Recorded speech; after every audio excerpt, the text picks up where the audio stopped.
Are we good? Should we start? Okay, welcome everyone to the Economics 111 for careers in economics. And we have 4 alums with us today. And I'm going to have them just introduce themselves so you know who we're talking with.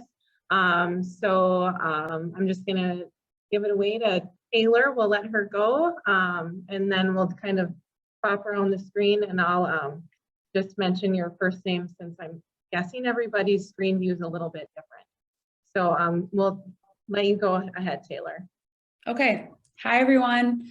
I'm Taylor Luthard Joseph. I was an econ major in 2016 and I minored in global business and theology. I currently am a senior financial analyst at US Bank. And I've been here for 2 years this month. And prior to that, I was a bank regulator for the Office of the Comptroller of the Currency. So it's a department of the Treasury. All right, Tiffany, can you go? Hi, I'm Tiffany Peplinski. I graduated in 2016 and I majored in economics and political science. And now I am a data analyst at Integrated Direct Marketing, and we do mostly fundraising for nonprofits. So the nonprofits are our clients and we help them raise money, and I analyze a lot of their data and figure out who's going to donate. Anthony? Hi, everyone. I'm Anthonique. I graduated 2013.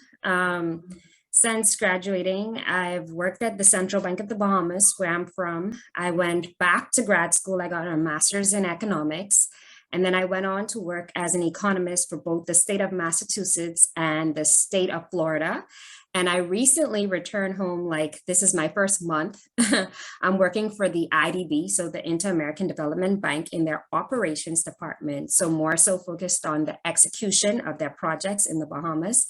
And I'm excited to be here with you guys today. Great, thank you. Adam. Hi, everybody. Thanks for inviting the old guy to the panel. I graduated in 2007. Started my career out of St. John's at United Health Group, first at United Healthcare, the insurance side of the business, then moved over to Optum, which is the services and informatics side of the business, and then moved into the legal space. So I went to Robbins Kaplan, a Minneapolis-based law firm, then moved to Dallas, Texas, for another law firm called McCool Smith, and actually, since Bethany reached out to me, I'm no longer at Proskauer, which was my last firm, and I'm just accepted an offer at another law firm last week. But and I was the global head of pricing and value at Proskauer, a global law firm. So very excited for the conversation today. Thanks for having me. Well, that's a good example that when you get into your career, there's always new paths. I'm having a little trouble hearing you, Triza. Oh, sorry. That's a good example of the fact that when you get into something, there's always new, nobody can hear me. That's not good.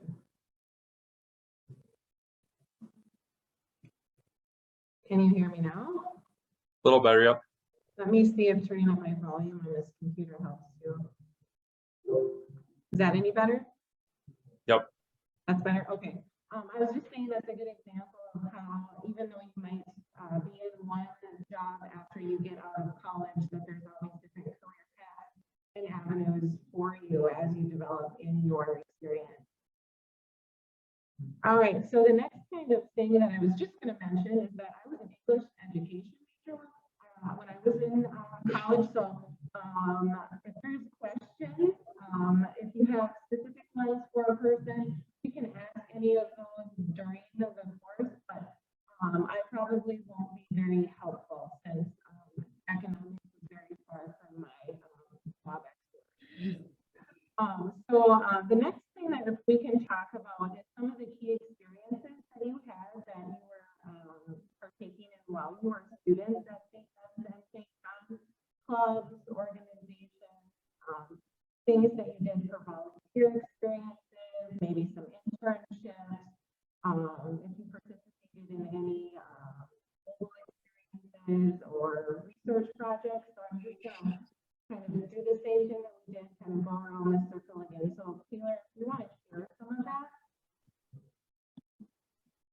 Sure. It was kind of hard to hear, but were you just asking about our extracurriculars in school? Yes. Okay. I will start with the one that I believe is most impactful, and I'm sure we'll all give you all advice, so take it with a grain of salt, but studying abroad for me was huge. I met a lot of international friends at St. Ben's and St. John's, surprisingly, even though it's, you know, in the middle of central Minnesota. And studying abroad was a huge asset in that. So it helped me to specifically learn to communicate with people from other cultures and just to see the world, be more open-minded, more well-rounded, which I think is an asset that St. Ben's and St. John's brings to students as you graduate and you're a more just well-rounded person because, you know, we are all about our careers, but there's so much more to your life than just your career too. So I think for me, that shaped me a ton. Other things, I was a career assistant in XPD. We called it something else when I was there, but that really, really helped me because I got to help students learn how to do interviews. I facilitated interviews for study abroad for students.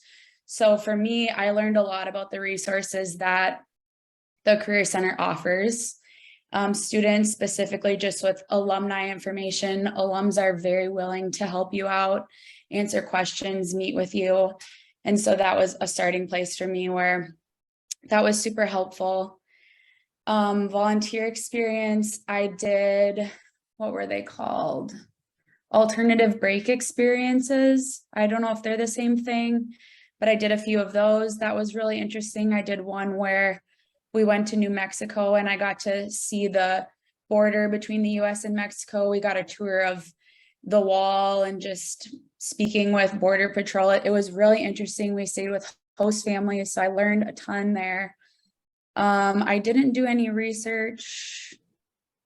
Mentoring, I would say most of the econ professors were mentors for me, as well as theology. And it was nice to just be like, hey, I don't know what I want to do. Can you help me? I talked a lot in class, which you can probably still tell now. But they were just really willing to have a conversation and build that relationship with their students. And that still benefits me today. So those are the main things I would say.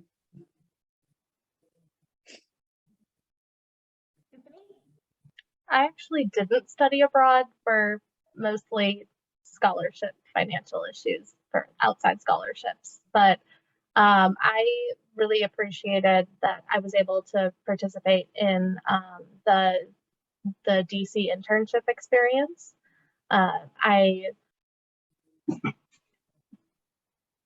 Sorry, strange noise. I was very happy that I was able to participate in that, and I gained a lot of experience through that program in learning how to interview, like just feedback on applications for different internships that I did, and I met so many people through that program and gained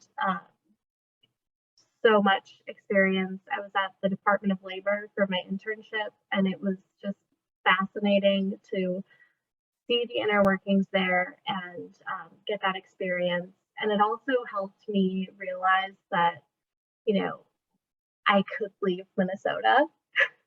As weird as that sounds, I was like I was the most risk averse person. And then after college, I've moved to halfway across the country without a job to live with people I met on Craigslist. And if I hadn't like had those experiences in college, I would not have been able to do that. I also really appreciated the mentorship programs through the McCarthy Center when I was there. I went to a lot of their events and participated in their mentorship program. I also really, one of the accounting and finance majors pulled me in and convinced me to join her in the requirement that they had at the time to volunteer with the volunteer tax return program. And that honestly has influenced so much. on the weekends, you go and you volunteer to prepare tax returns for lower income people. And I learned so much about the tax system of the United States that I never would have known. And I think for econ, for political science, like it really opened my eyes to like the world of our, opened my eyes to our policies. And I thought that that was so cool that even though it wasn't a requirement for my major, it was a requirement for someone else's major, and they forced me along, and it was great. Yeah. That mentor, We can't hear you again, sorry. we'll just let Anthony go next. Okay. Very similar to all of the panelists before me. I was definitely involved. Let me see where to start. So I was an economics major, but I decided to apply for the eScholars program, Entrepreneurship Scholars, and I got in. And I can't remember which cohort I'm a part of, which is crazy because you know, I should know these things, but I was an eScholar. And if you guys are familiar with the eScholar program, you're exposed to so much outside of entrepreneurship, right? Outside of starting a business. I traveled to China, I traveled to Denver, and we also went to the Twin Cities on a number of occasions to network with a lot of alums and just gain insight into like, you know, latest trends and stuff. So that was very interesting. In terms of on-campus positions, I worked at the International Student Office. I already mentioned that I'm from the Bahamas. So there I was a mentor. So to incoming international students, I would mentor them for the year, as well as, you know, oversee a lot of events for international students on campus. You guys are familiar with the cultural festivals. So when I was there, that fell underneath the International Students Office, which was separate and apart from the cultural office. And so I was responsible for planning that. Really gave me a lot of experience with organizing events, managing people, things of that sort. Outside of that, I was also very involved in campus.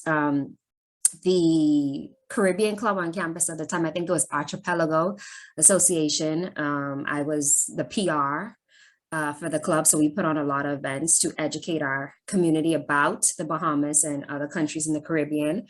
I also sat on the Economics Club board. I think I was like the treasurer or something like that. But we put on a lot of forums at that time to discuss just current economic events with professors. We would invite alum to come and speak. So that gave me a great deal of exposure. And then finally, I was the president of Enactus. I'm not sure if you guys still have it. At the time I was there, it was SIFE. And then they had just transitioned into Enactus. So I was the president of, and that's basically like the business club on campus, right? We did a lot of traveling as well. We went to Chicago quite a few times. We went to, I think it was Arkansas to compete. So I got a great deal of exposure while I was at St. Ben's and St. John's. Funny enough, these would have been like talking points for me, right? In my interview, especially when I graduated, I went on to work at the central bank.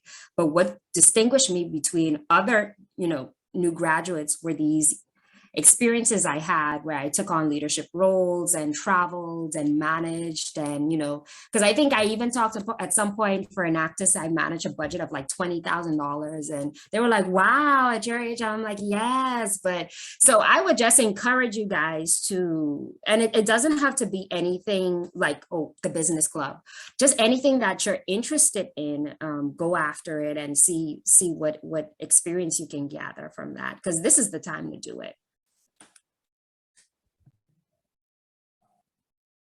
Okay, I'm gonna see if you can hear me again. No? Barely. Barely.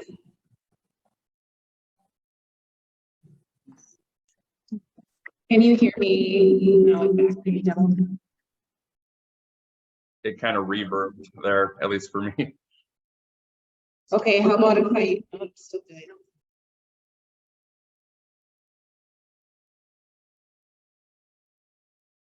Now you're muted. We're gonna have our events person who I can't hear me, but Adam, if you can go next. Sure.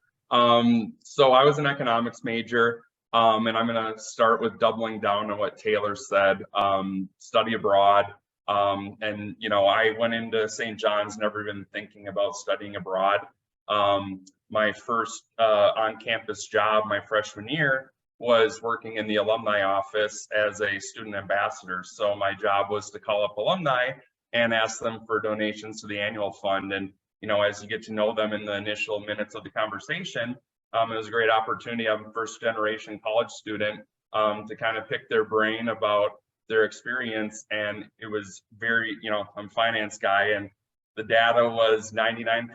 If people had studied abroad, it was the best thing they did. And if they hadn't, it was their biggest regret. So after that experience, I was like, maybe I should start looking into this study abroad option. So junior year, I studied abroad in Australia, and it was like the most incredible experience of my life. And, you know, I did have to take out additional loans, and I know everyone's financial situation is different, but I would, you know, say just you got the rest of your life to make money. So there's no amount of money in the world that could, you know, replace that experience at that point in my life. I mean, just the friendships I established with my fellow classmates. I mean, they're still my closest friends to this day. I played football too, but when I look at my friends that I still keep in touch with 15 years now after graduation, it's still those folks that I studied abroad with, because, you know, we were halfway around the world for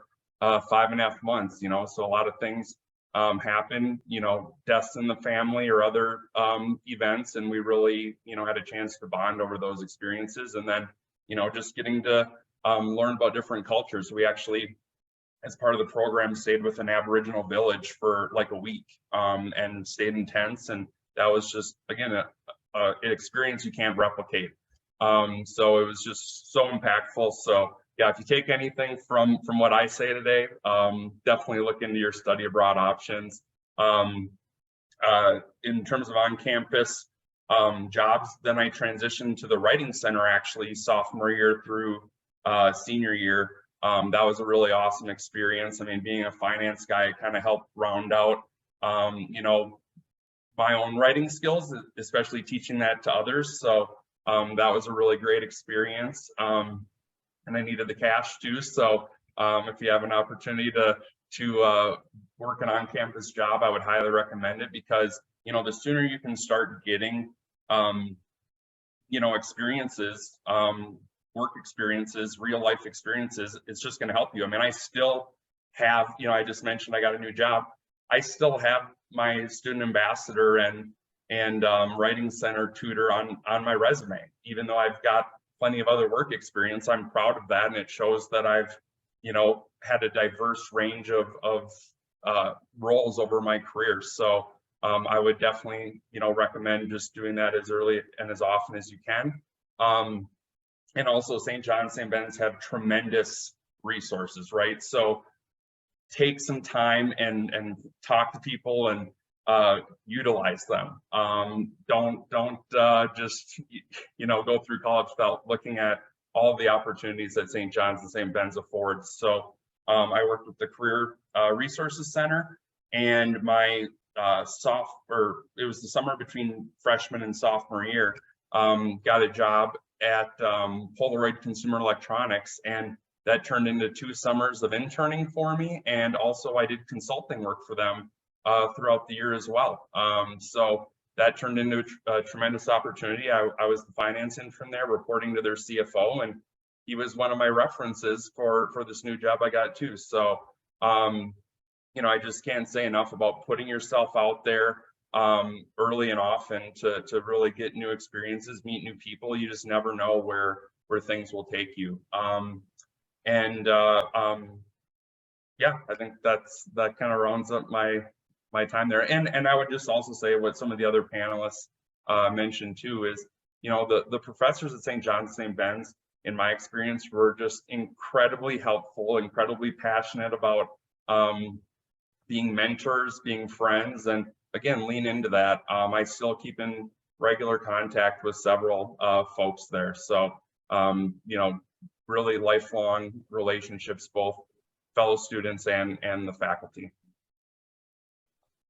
Some of the professors still review my cover letters and resume when I switch jobs. Love it. So you can kind of hear me. So we're going to move on to the next question about career path. So Angie's going to type the question in the chat as well. But basically, we're going to be talking about what your career path looks like from, okay, I've graduated. Now what?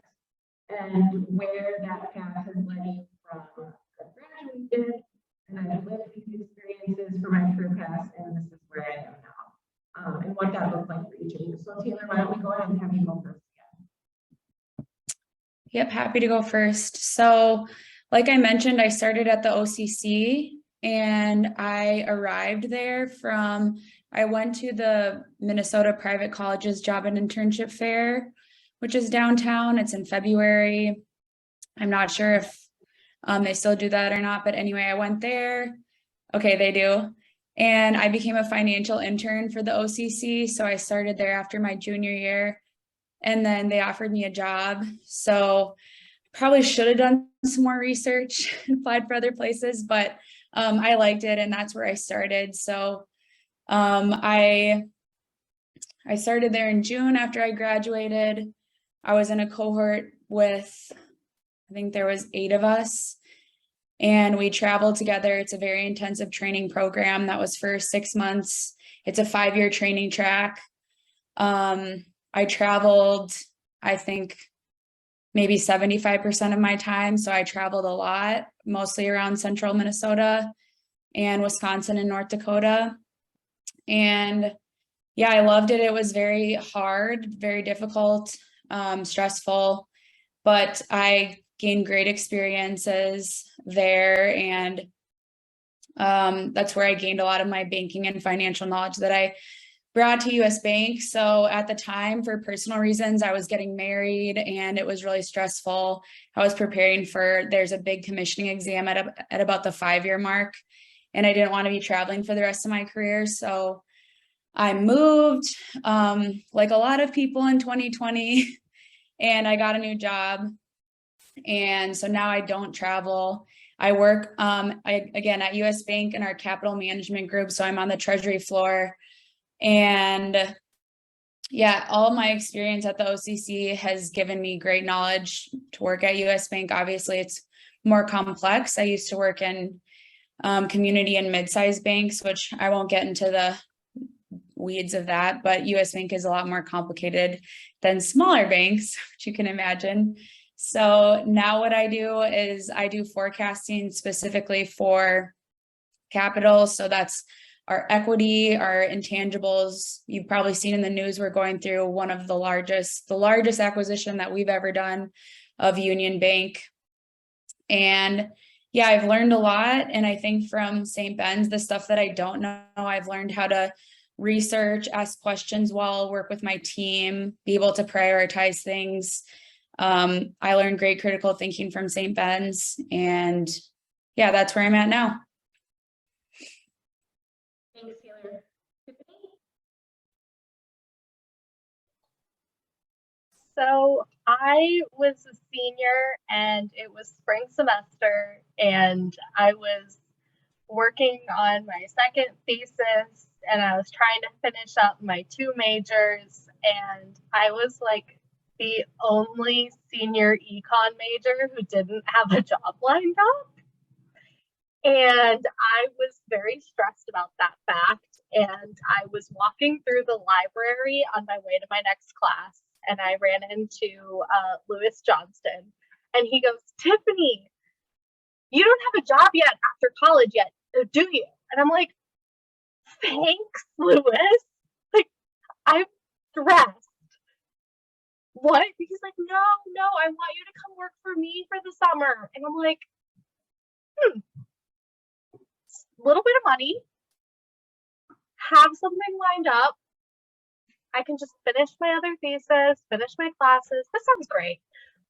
So that's my way of saying I worked on campus for a couple months for Lewis after graduation. It was great. Lots of flexibility. I got to like make videos about economics and just pick his brain on different things while I applied for other jobs. And then after that, I moved home for like a month, and my mom was just like, I know you want to move to DC, and you know what? Just go for it. You've got like a month or two, and at the end of that time, if you don't have a job, you come back.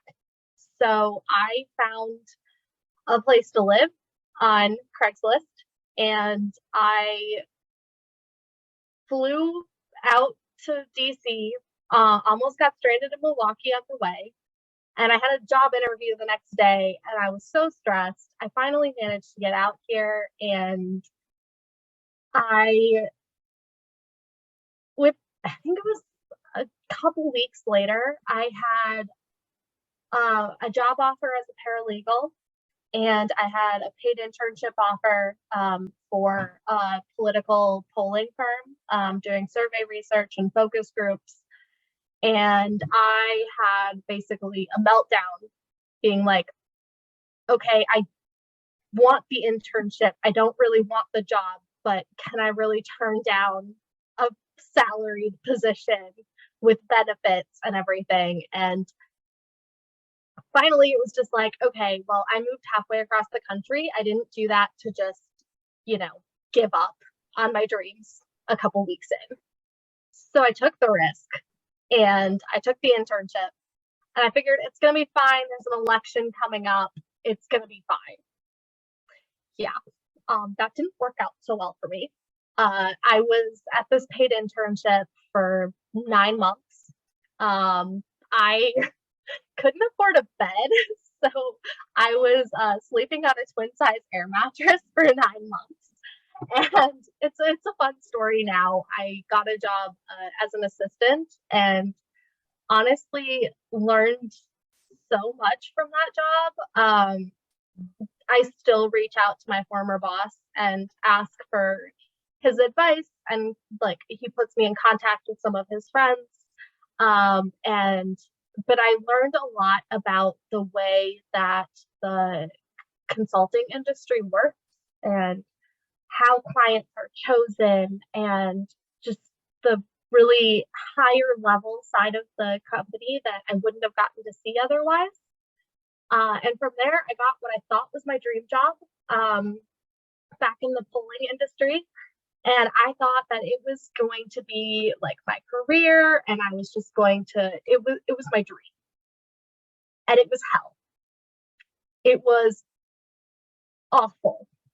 I was working 80 plus hours a week, and I was salaried, and I didn't get paid overtime. And I calculated it out at one point in time, and I was making less than $5 an hour. And that was when I realized that sometimes what you think is your dream is actually not. And I left. That was 4 years ago, and I am making twice as much money as I was then. I work a much more 9-to-5 job. And I switched over from having my clients be political campaigns to having my clients be nonprofits. And I feel a lot better in my life. And I've also brought back, I think I got too far into the project management, and I always liked the numbers side, and that was really why I decided to be an econ major, was I wanted some sort of math and numbers and that side of things. And now that I found the data analysis side of things, it's not maybe the most traditional economics major job, but it's perfect for me. And I get to look at fundraising data and see who we're going to target for our next mailing. And work with people who do great work, and I love supporting them. That was a very roundabout way of saying that, but yeah. No, the story was good, and sometimes you don't hear the struggle. You know, just see the happy face. You go to research or LinkedIn about some of the in the weeds stuff is good for all of us here. And you. Sure. So I will say that, and I think I was on this panel, not I think, I was on this panel, was it last year or recently? And I made mention that I felt like my career path was pretty linear, as opposed to everybody else on the panel. I will say since 12th grade, so my senior year of high school, I decided I wanted to be an economist. So that was kind of cemented for me. In my high school yearbook, it says future economist. And I went to college, graduated with my economics degree, returned back home to the Bahamas. And I didn't have a job lined up straight out of college. Honestly, it was more so about just finding something that would get me to being an economist, right? that was my goal. And maybe a couple months passed and the Central Bank of the Bahamas had an advertisement for a statistical assistant in their research department. So you guys in Minnesota may be aware that the central bank is the same thing as like the Fed, right? Which you guys have in the US. So I was working within the research department at the central bank under economists and statisticians. And my job there was to manage statistics around the national debt, as well as statistics around the financial sector stability. So I got a lot of oversight in terms of understanding the economy, where we were heading. And I really grew to like macroeconomics a whole lot. I was there for about 4 years. While I was there, you guys can imagine, I had many meetings with ministers of finance, prime minister, the IDB, the IMF. So I was exposed to a great deal, and it was that job that further cemented my love for economics. And after speaking with the manager of research at the time, he said that I had the soft skills. And yeah, I had a bachelor's in economics, but to further my career, he suggested that I go and get an advanced degree in economics, right? Where I can be able to do the technical analysis, the econometric modeling. And so I decided to go back and get my master's of science in economics. So this would have been in 2017. And so I went to Drexel University in Philadelphia, which was an awesome experience for me. I was there for 2 years, not as active as I was in undergrad, because grad school is a different level, I will say that.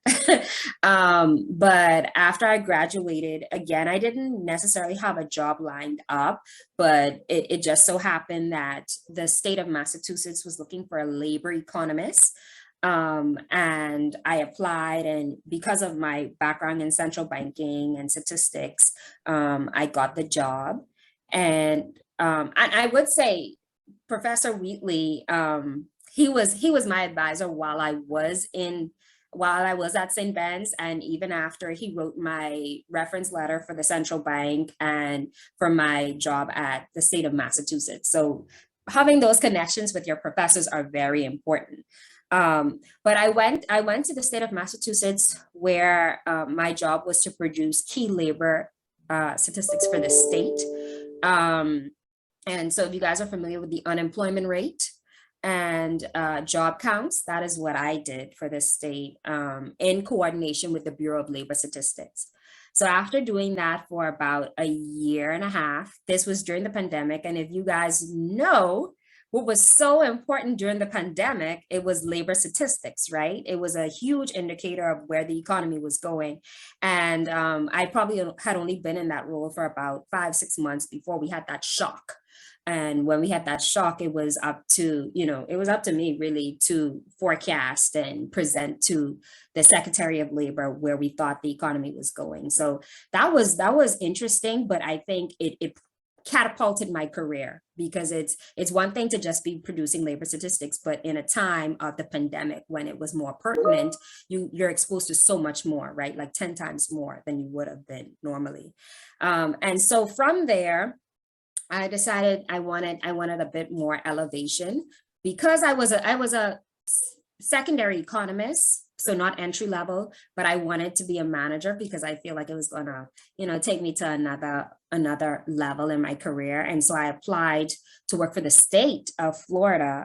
So I moved to Tallahassee again during the pandemic, where I did the same thing. So for the state of Florida, it's much bigger than the state of Massachusetts. So the numbers were like 20 times bigger.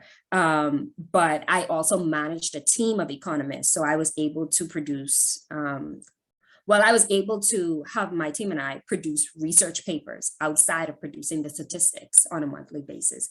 So that was very interesting for me, and it allowed me to use, my econometric modeling background.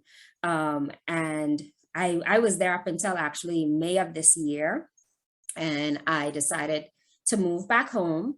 And crazy enough, a position opened up to work for the Inter-American Development Bank in the Bahamas country office. And so I will say my first interaction with Inter-American Development Bank would have been during my time at St. Ben's. Professor Mukherjee, she taught a developmental economics course. I don't know if it's still being taught or offered, but that's when I first learned about like the World Bank and the IDB. And I remember at that time, I was like, okay, I'm going to work there. I'm definitely going to work there. And I will be remiss if I did not say that I've been applying to go to work at the IDB and the World Bank since 2013, but it's now, the time is now, right? I got the opportunity, and I'm currently working for the IDB. I think I already mentioned as I work in operations. So I do consulting, I do project management, but more so just focused on the execution, right, of IDB's projects here and the impact it has, the economic impact it has on its citizens. So that's kind of like my career path, very linear, but it's what I wanted. So I just kept at it. And at every level, I'm like, I want more, I want more, I want more. Yeah, thanks. Amazing. Very wonderful. Adam, I know that you're roles and you probably can't. Okay. So you can do your path and then also kind of what you're looking forward to.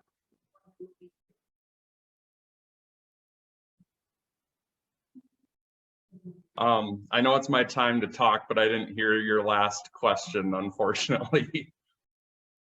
Angie wrote it in the chat.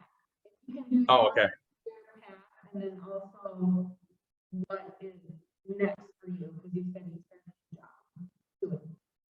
Yeah, so I'll try to rope that into something I was going to say earlier. So, because yeah, I got 15 years of career post-graduation. So, I've been very fortunate in my life and in my career to have amazing mentors, and a lot of the things that they shared with me, I'll share with you. So, when I graduated in 2007, the job market was very strong, and as I mentioned, the Career Resources Center. So I don't know if they still do this, but employers would come up to St. John's, St. Ben's to do on-campus interviews. So it was crazy how I'd go to class and then I'd hit an interview or two. So in the fall of my senior year, I had entry-level financial analyst positions at like 3 or 4 different companies at Fortune 500 companies in Minneapolis, St. Paul. So Ecolab, United Health Group, General Mills, I believe, few others. And the advice I got, because there was a delta from the lowest offer to the highest offer of about $8,000. And I mean, that's a lot of money now. And that's definitely a lot of money when you're graduating college. And the best advice I was given was think long-term, and kind of what I mentioned earlier about study abroad, like careers are long, you're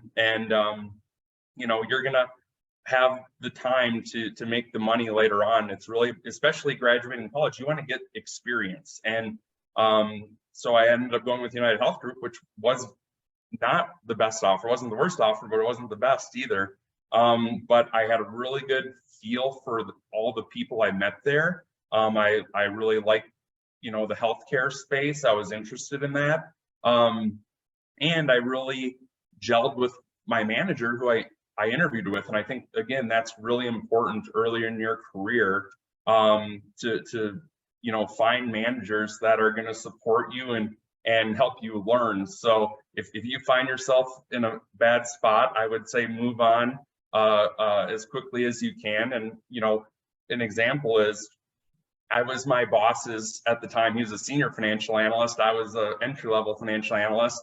He's now a CFO of one of the business units at United Health Group. And, you know, he was a reference as well for me with this new job that I took. And it was funny, when I moved to Dallas for the McCool Smith job, he actually showed up at a happy hour that folks were throwing for me and just roasted me for like an hour. And it was the most hilarious thing ever, because like I said, right out of college, and I was maybe partying a little too much on school nights, but and just doing, you know, other boneheaded moves that you make as an entry-level employee, you know. So he was just such a great mentor and had my back all the time. And, you know, kind of getting to the question about what I'm excited about, I think, you know, be very intentional with the moves you make in your career. And, you know, when I actually transitioned from Optum, when I was a pricing manager, to taking just a pricing analyst role by title at Robbins Kaplan, my first law firm, you know, it was a risk. It was a calculated risk, but I mean, I took a lateral move compensation wise. I took a downgrade in my title.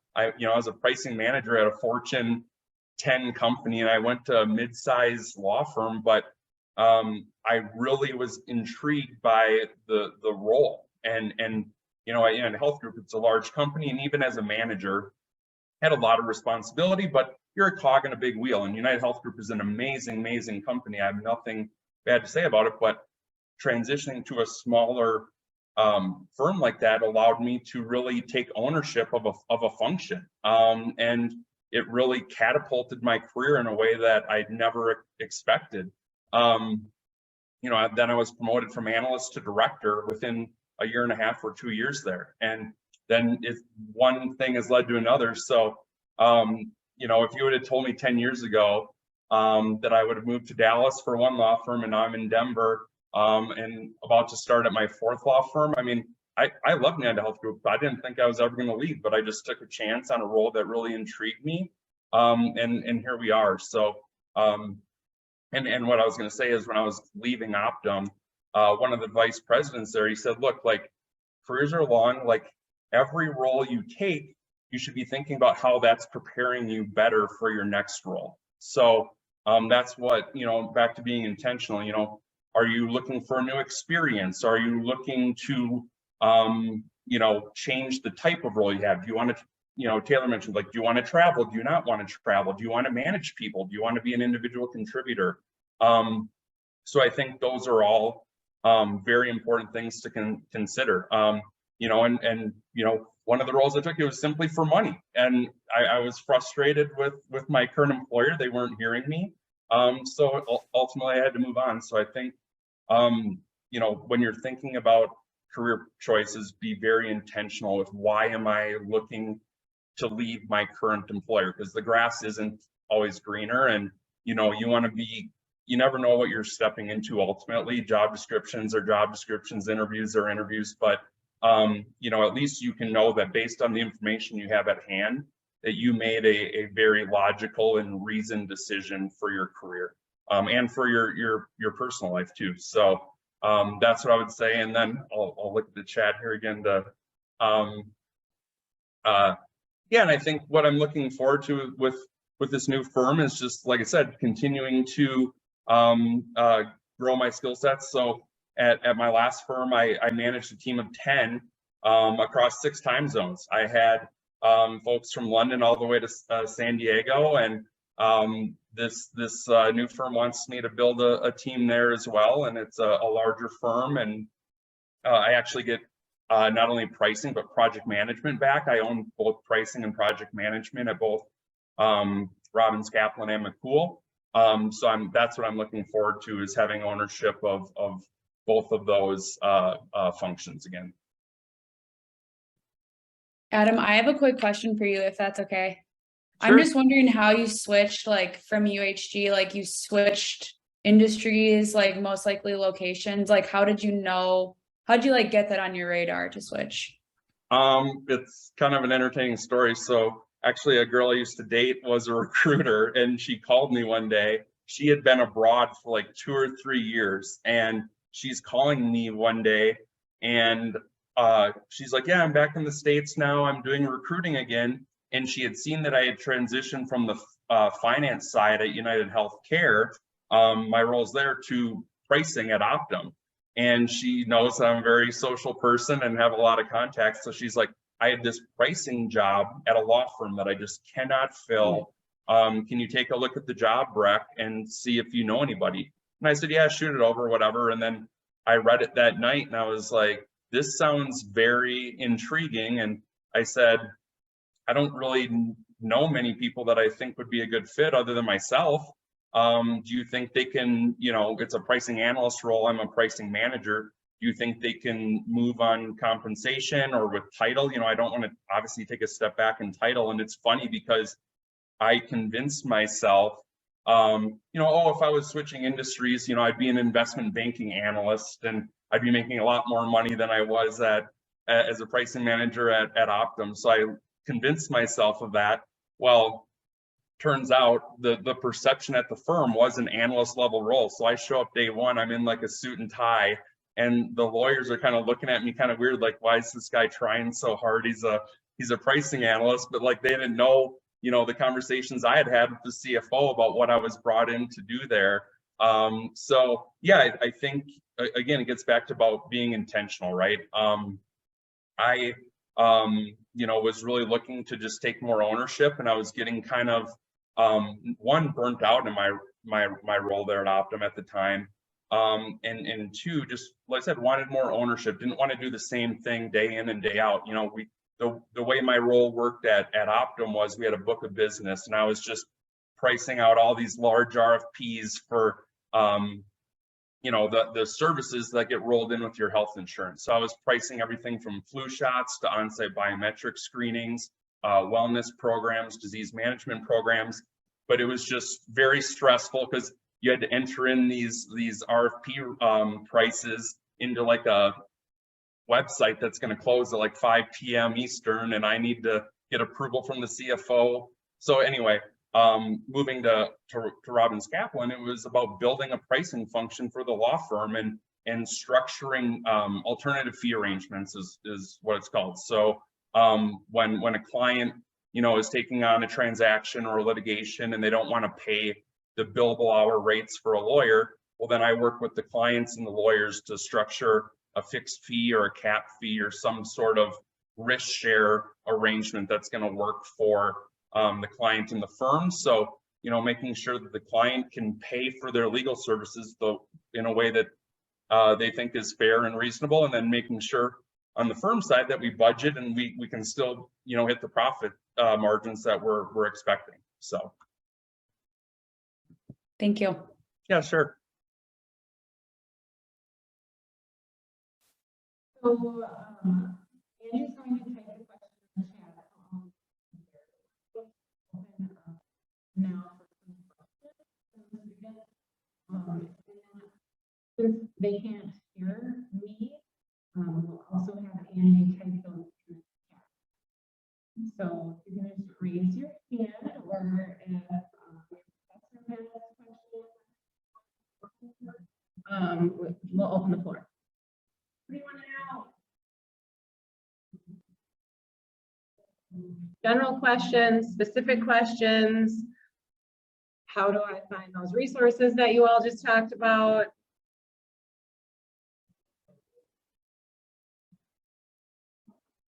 So the question over here, so the room can hear, was, are you working remotely or are you working in the office? Do you have an office either?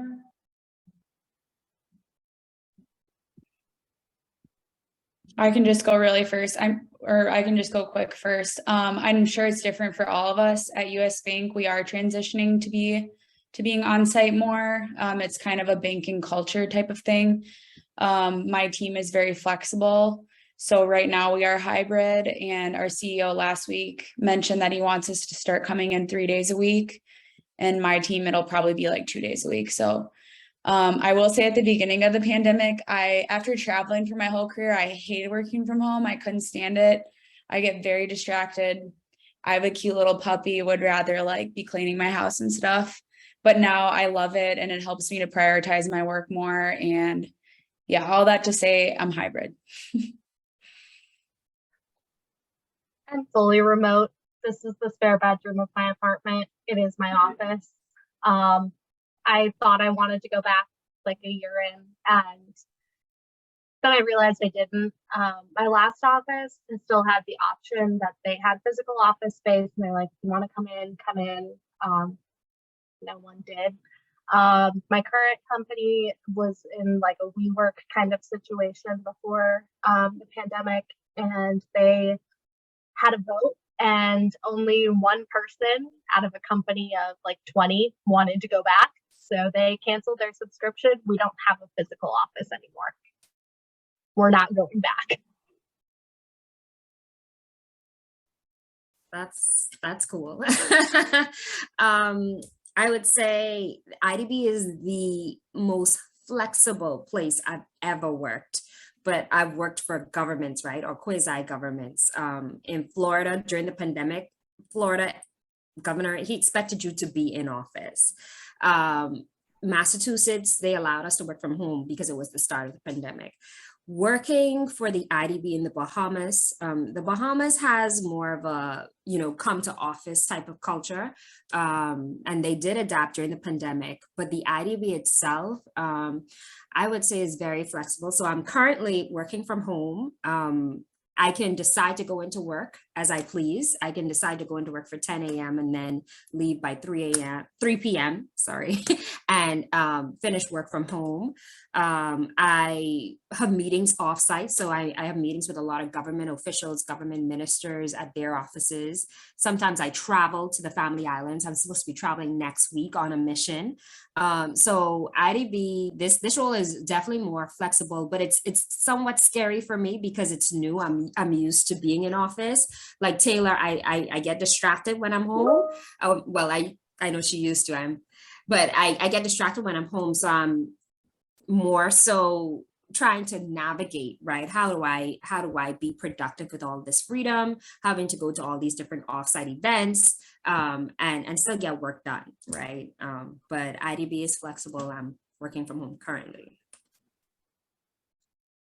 So I'm fully remote, and just to kind of tie it back in with something I said earlier about being intentional. So, I had a tremendous opportunity at McCool-Smith down in Dallas, but I left Minnesota and I got to Dallas, and I'm like, I don't want to be in Dallas long term. So this is a great job, but what do I do? So that's actually what most intrigued me about Proskauer. Proskauer offered a lot of other things, like building a larger team than I had at McCool, and it was a global firm as opposed to a national firm, but it was really the fully remote nature of the opportunity at Proskauer that intrigued me. I wanted to move to Colorado even prior to moving to Dallas, but pre-pandemic, it was like unheard of to have a remote role at a law firm on the business services side. And hiring a team globally, just shows that you can work remotely, but do what's right for you. So. Oh, thank you, Anthony, Tiffany, Adam, Taylor, for all being here, and being patient with our lack of volume. Can we just say thank you to our panelists, even though they might not be